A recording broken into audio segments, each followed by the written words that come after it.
இப்பொழுது மாவட்ட ஆட்சியர் அவர்கள் கூறியது பொழுது இந்த நிகழ்வு சம்பந்தமாக உடனடியாக என்னை கிளம்பச் சொல்லி நமது தமிழக முதல்வர் அவர்கள் உத்தரவின்படி நான் நேற்று இரவு உடனே கிளம்பி இங்கு கரூருக்கு வந்தேன். இங்கு வந்த பல இடங்களில் பத்திரிகை நிருபர்கள் சார்பாக பல கேள்விகள் கேட்கப்பட்டது. அதில் முதலாவதாக எதற்காக இந்த பகுதியை நீங்கள் தேர்ந்தெடுத்தீர்கள், இதற்கு முன்னால் கொடுக்கப்பட்ட பகுதியை ஏன் நீங்கள் அவங்களுக்கு பர்மிஷன் கொடுக்கலன்னு கேட்டாங்க. இதில் சொல்லக்கூடிய மேட்டர் என்னன்னா 23/9 அன்று ஃபர்ஸ்ட் ஒரு பெட்டிஷன் கொடுக்குறாங்க. அந்த பெட்டிஷனில் அவங்க கேட்டது லைட் ஹவுஸ் ரவுண்டானா அப்படிங்கிற பகுதியை கேட்குறாங்க.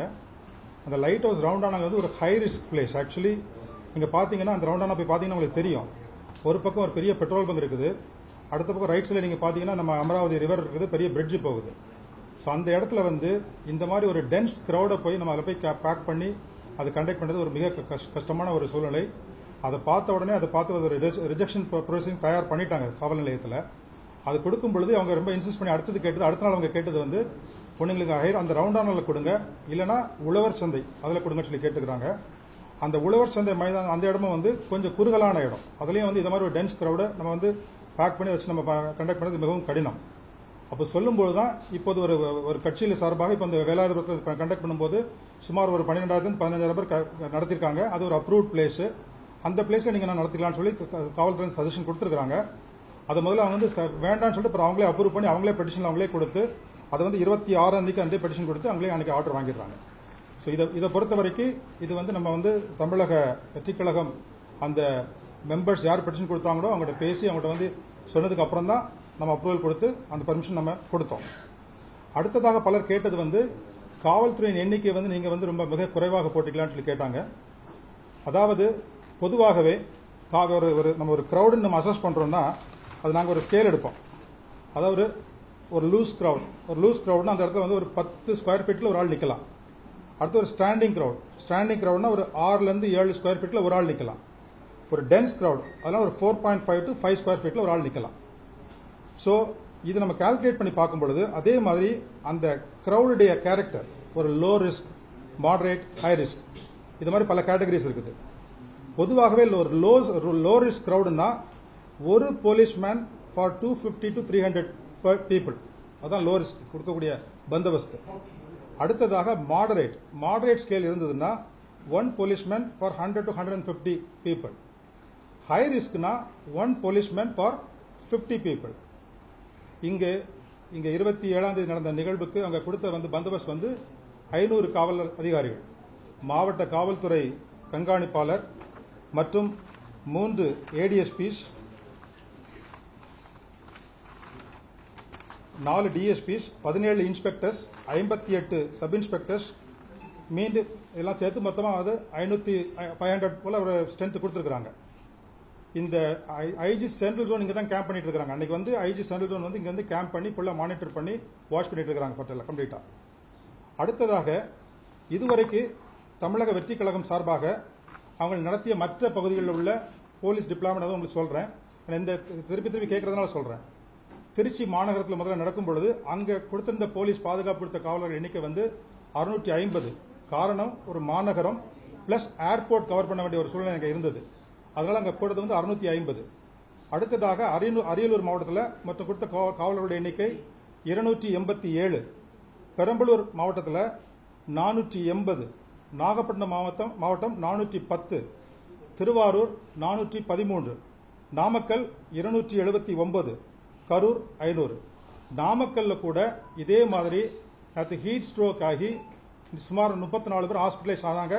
அதில் still about 4 people still observation இருக்கிறாங்க. ஸோ இது காவல்துறை நாங்கள் சொல்ல வேண்டிய உங்களுடைய கேள்விகளுக்கு சொல்லக்கூடிய ஒரு முக்கியமான சில பாயிண்ட்ஸ். அடுத்ததாக இந்த ஆம்புலன்ஸ் எங்கிருந்து வந்துன்னு சொல்லி கேட்டிருக்காங்க. ஒன் ஆஃப் த கண்டிஷன்ஸ் கொடுக்கும் பொழுது போதிய ஆம்புலன்ஸ் வசதிகள் ஏற்பாடு செல்ல கண்டிஷனில் கொடுத்திருந்தாங்க. அதற்கு ஏற்றாற்போல் அவங்களே நம்ம அந்த போலீஸ் குவார்டர்ஸ் பக்கத்தில் 2 ஆம்புலன்ஸ் அவங்களே பார்க் பண்ணி அங்கே அரேஞ்ச் பண்ணி வச்சிருந்தாங்க. இந்த நிகழ்வுகள் நடந்து தெரிய வந்ததுக்கு அப்புறம் முதல்மாக காவல்துறையினர் அங்கிருந்து மைக்கில் கூப்பிட்டு சொல்றாங்க போலீஸ் ஸ்டேஷனுக்கு, இங்க ஏதோ இன்சிடென்ட் நடந்துச்சு, ஸ்டாம்பேட் மாதிரி தெரியுது, அதனால கொஞ்சம் உடனே ஆம்புலன்ஸ் வர சொன்னாங்க. அதுக்கப்புறம் தான் ஆம்புலன்ஸ் லோக்கல் போலீஸ் இன்ஃபார்ம் பண்ணி அங்க அமராவதி ஹாஸ்பிட்டல் இருந்து நிறைய ஒரு about 10 ஆம்புலன்ஸ் ஸ்டார்டட் மூவிங் தேர். இதை சொல்ல வேண்டிய ஒரு முக்கியமான ஒரு கருத்து. அடுத்ததாக ஸ்டோன் பெல்ட்டிங் இருந்துன்னு சொன்னாங்க. எங்களுடைய தகவல் படி இதுவரைக்கும் நாங்கள் விசாரிச்சு பார்த்தபடி அப்படி கல் எறிஞ்சாங்கன்னு சொல்லி இந்த மாதிரி இந்த ஒரு செய்தி எங்கள்கிட்ட கிடையாது ஆக்சுவலா. ஸோ இப்போ இவ்வளவு இருந்ததுக்கு அப்புறம் இப்போ செக்யூரிட்டி தான் லேப்ஸ் இருந்ததா அப்படின்னு ஒரு கேள்வி எல்லாருக்கும் வரலாம்.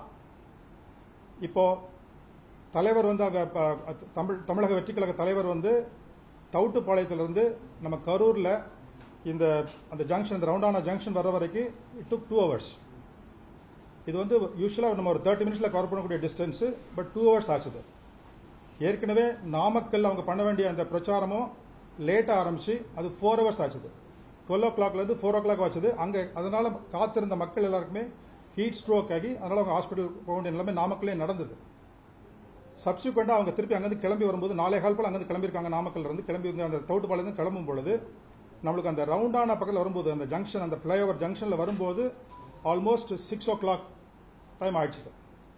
ஸோ 6 o'clock வந்ததுக்கப்புறம் அது வரைக்கும் அந்த கட்சியின் தலைவர் அவர்கள் வந்து சைடில் இருக்கும்போது சர்வீஸ் ரோட்லேருந்து இப்போ மக்களை பார்த்து கையசிட்டு வந்தவர் உள்ள திருப்பி வண்டிக்குள்ளே போனதுக்கப்புறம் மக்களை பார்க்கக்கூடிய ஆர்வம் அதிகமாகுது. ஆகும்போது இந்த பின்னாடி வந்த க்ரௌட் எல்லாமே வண்டி கூட சேர்ந்து போக ஆரம்பிக்கிறாங்க. அந்த வண்டி போகிற டிஸ்டன்ஸ் டைமே வந்து ஆல்மோஸ்ட் 1 hour ஆயிடுச்சு. அங்கே 6 o'clock அங்கே ஆரம்பித்த வண்டி வந்து அங்கே மூவ் பண்ணி அந்த முனியப்பன் கோயில் தாண்டி அந்த பேசக்கூடிய இடத்துக்கு வரக்கூடியதுக்கு சுமார் நியர்லி அபவுட் 1 hour ஆயிடுச்சு. அப்போ அங்கே போகும் பொழுது தலைவரை பார்க்க வேண்டிய ஒரு ஆர்வத்தில் இருந்த க்ரௌட் நேச்சுரலாக 2 சைட்லேயும் இருந்து மூவ் பண்ணும் பொழுது ஏதோ ஒரு இன்சிடென்ட் நடந்திருக்குது. அதை நம்ம கண்டிப்பாக விசாரித்து இன்வெஸ்டிகேஷன் என்ன நடந்ததோ அதை நம்ம கண்டுபிடிக்கணும். இதான் நான் காவல்துறை சொல்லக்கூடிய விரும்புகிறேன். எக்ஸாக்ட்லி, அதான் ஒரு நல்ல பாயிண்ட். இப்போ லீடர் ஆஃப் அப்போசிஷன் வரும்போது நாங்கள் கொடுத்த ஸ்ட்ரென்த் வந்து 137 orderly crowd, well regulated, control, ஒரு பிரச்சனை இல்லாமல் போச்சது, ஸ்மூத்தாக டிஸ்போஸ் ஆனாங்க. இப்போ நேற்று எங்களுக்கு வந்து இந்த ஆம்புலன்ஸில் வந்து காயப்பட்டவங்களை வெளியே எடுத்து வரும்போது கூட கூட்டு வர முடியல. அதே மாதிரி அவங்க கட்சி தலைவரை வந்து நம்ம அந்த இடத்தை விட்டு நம்ம வெளியே கூட்டு போறதுக்கும் எங்களால் ஒழுங்கா அந்த கிரௌடை வந்து புஷ் பண்ணி கொண்டு போக முடியல. ஸோ எந்த ஒரு பாதுகாப்பு அமைப்பாக இருந்தாலும் சரி, அதில் யார் கலந்துக்கிறாங்களோ அவங்களுடைய ஒத்துழைப்பும் காவல்துறைக்கு தேவை. ஏன்னா இது நீங்கள் எவ்வளோதான் ஸ்ட்ரென்த் போட்டாலும் சரி, நீங்கள் 500 இல்லை 1000 போட்டாலும் சரி, 2000 போட்டாலும் சரி, இவ்வளோ ஒரு 10,000 15,000 20,000 இருக்கக்கூடிய கிரௌட் வந்து போலீஸை ரெசிஸ்ட் பண்ணும் பொழுது என்ன பண்ண முடியும்? இப்படி சூழ்நிலைகள் வரும் கண்டிப்பாக. அப்போ நம்ம வந்து கொஞ்சம் அவங்களை கை வச்சு பேசி சமாதானம் பேசி கொஞ்சம் லைட்டாக புஷ் பண்ணி தான் கொண்டு வர முடியும். இப்போ டிஎஸ்பி வந்து கரூர் டவுன் டிஎஸ்பி வந்து நம்ம மேம்பாலத்திலிருந்து அந்த பேசுகிற இடத்துக்கு வந்து அவர் தான் வந்து அந்த டீமோட பேசி கூட்டு வந்திருக்கிறாரு. ஒரு அட்லீஸ்ட் 50 meters பிஃபோர் அந்த ஸ்பீக்கிங் பாயிண்ட்ல வச்சு பேசி சொல்லியிருக்கிறாரு. சரி இங்கே நிறுத்திக்கலாம், வேண்டாம், கூட்டம் ரொம்ப ஜாஸ்தியாக இருக்குது, இங்கே வச்சே பேசலாம்னு சொல்லிட்டு. அதுக்கும் அந்த ஆர்கனைசர்ஸ் மறுத்துருக்காங்க. இல்லை நாங்கள் அந்த பாயிண்ட்டுக்கு தான் போகணும், இங்கிருந்து எங்களுக்கு கவரேஜ் நல்லா கிடைக்காது, இங்கிருந்து எங்களுக்கு வந்து சரியா மைக் கேட்காது, சரியா கேட்காது. ஸோ அதனால தான் அங்கிருந்து திருப்பி வந்து கொஞ்சம் கொஞ்சமாக வந்து அந்த வண்டியை வந்து கொஞ்சம் புஷ் பண்ணி க்ரௌடை கொஞ்சம் 2 சென்ட் மூவ் பண்ணி கொண்டு வந்துருக்காங்க. ஸோ அந்த ஸ்பாட்டுக்கு வந்ததுக்கு அப்புறம் ஒரு 10 நிமிடம் வந்து தலைவரை யாராலும் பார்க்க முடியல. அந்த சமயத்தில் இந்த ரைட் சைடு லெஃப்ட் சைடில் இந்த க்ரௌட் வந்து they become restless, anxiety. So அதை பார்க்கறதுக்காக இல்லை நார்மலி இந்த வர க்ரௌடே வந்து தலைவரை பார்க்கணுங்கிற ஒரு எண்ணத்தில் வர்றவங்க வந்து 2 புறமும் வந்து பார்க்க முடியாமல் போகும்போது ஒரு சர்ஜ் ஆகுது. ஸோ அதுக்கப்புறம் வந்து நம்ம இந்த வீடியோ ஃபுட்டேஜஸ் இதெல்லாம் பார்த்ததுக்கு அப்புறம் என்ன நடந்தது, பிளஸ் நிறைய நாங்கள் பப்ளிக்கிட்ட விசாரிச்சோம். அதில் நிறைய பேர் என்ன சொல்றாங்க, சார் நாங்கள் 12 மணி 11 மணிக்கெல்லாம் வந்துட்டோம், காலையில் கூட சாப்பிடாம வந்தவங்களாம் இருக்கிறாங்க, மத்தியானம் சாப்பிடாம நின்றுருக்காங்க, அங்கேயே உட்காந்து அங்கேயே மூவ் பண்ணிட்டு இருந்திருக்காங்க. ஸோ அதெல்லாம் வந்துட்டு ஸோ அவங்களுக்கு தேவையான ஒரு சாப்பாடு வசதிகளோ இல்லை தண்ணி வசதிகளோ இல்லாமல் ஃபுல்லாக அங்கே பேஷண்ட்டாக வெயிட் பண்ணியிருக்கிறாங்க. அவ்வளோதான் வெயிட் பண்ணும் பொழுது ஒரு தலைவருடைய வருகை வந்து டிலே தாமதமாகும் பொழுது நிச்சயமாக அந்த கிரௌட் வந்து ரெஸ்ட்லெஸ் ஆகிறதுக்கு வாய்ப்பு இருக்குது. ஸோ இது எல்லாமே வந்து நம்ம இன்வெஸ்டிகேஷனில் எப்படி நடந்தது என்ன நடந்தது நம்ம வீடியோஸ்லாம் பார்த்தா தான் தெரியும். பிளஸ் எவிடன்ஸ் இந்த விட்னஸஸ் அங்கே இருந்தவங்க கலந்துக்கிட்டவங்க அவரோட விசாரிச்சா தான் நம்மளுக்கு என்னன்னு தெரிய வரும்.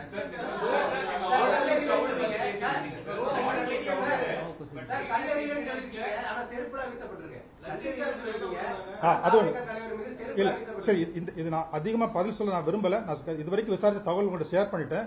இப்போ கமிஷன் அப்பாயிண்ட் பண்ணிருக்கிறதுனால முழு விவரங்கள் முழு உண்மைகள் அவங்க ஆராய்ந்து கண்டுபிடிக்க வேண்டிய பொறுப்பு அவங்களுக்கு கவர்மெண்ட் ஒப்படைச்சிட்டாங்க.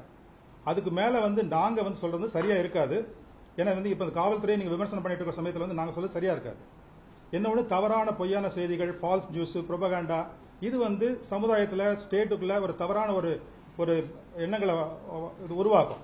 அதை நம்ம அவாய்ட் பண்ணி பீஸ்ஃபுல்லாக இப்போ இந்த இன்சிடென்ட்டை இன்வெஸ்டிகேஷன் பண்ணுறவங்களும் சரி, கமிஷன் என்கொயரி பண்ணுறவங்களும் சரி, எவ்வளவு அமைதியாக கண்ட் பண்ணி அந்த ஃபேக்ட் ஃபைண்டிங் உண்மை சொல்றது சரியா இருக்கும்.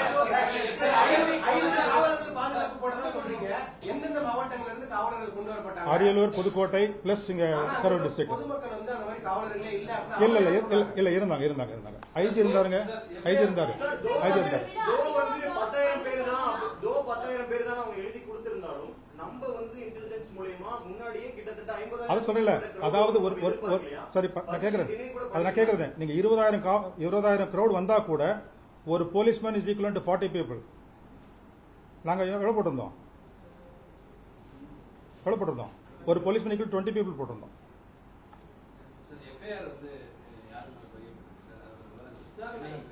அதாவது இப்ப அந்த விசாரணையில இப்போதைக்கு அந்த ஆர்கனைசர்ஸ் அந்த பர்மிஷனுக்கு அப்ளை பண்ணியிருந்தவங்க அவங்களை வச்சு போட்டு விசாரிச்சுட்டு இருக்காங்க. இன்வெஸ்டிகேஷன் பிரிலிமினரி ஸ்டேஜில் இருக்குது. ஃபுல் டீடைல் கிடைச்சுன்னா உங்களுக்கு சொல்லுவாங்க. Let us close this because